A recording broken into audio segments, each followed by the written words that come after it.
उनसे उम्मीद करती हूँ, क्योंकि मैंने उनके कदम दर कदम मतलब उनका साथ दिया है, तो मैं उनसे उम्मीद करती हूँ, आप बाकी सोशल उनकी मीडिया मर्ज़ी देख है। सकते हैं कि पावर स्टार पवन सिंह की धर्मपत्नी ज्योति सिंह आज भी ये उम्मीद लगा के बैठी हुई है कि मैं जैसे पवन सिंह के हर कदम पे सपोर्ट की, उनका चुनाव प्रचार की, उसी तरह से मेरा भी सपोर्ट करने आएंगे। पवन जी मेरे लिए चुनाव प्रचार करने आएंगे, उनके साथ उनकी अम्मा आएगी।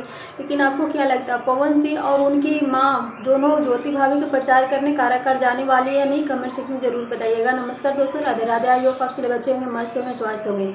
पवन सिंह की पत्नी ज्योति भाभी से बहुत सारे ऐसे सवाल पूछे जाते हैं इंटरव्यू में, जिनका जवाब वो देना उचित नहीं समझती है, और वो बहुत ही ज़्यादा एकदम घबरा जाती है और भड़क जाती है। क्योंकि जितना ज़्यादा एक औरत होकर के इतना ज़्यादा दर्द सह करके भी करा काट के लिए अपने दम पे सिर्फ अकेले खड़ी होना, ये बहुत ही बड़ी बात होती है। और ज्योति भाभी के सपोर्ट में क्या पवन सिंह और उनकी माँ आएगी या नहीं, आप लोग कमेंट सेक्शन में ज़रूर बताइएगा। क्योंकि ज्योति भाभी उन्होंने बहुत ही ज़्यादा मेहनत करके यहाँ तक पहुँची है और बहुत ही ज़्यादा लोगों का सपोर्ट भी मिला, लेकिन पवन सिंह के बिना सपोर्ट के ज्योति भाभी चुनाव नहीं जीत सकती। वैसे अपना राय जरूर दीजिएगा। Thank you, love you.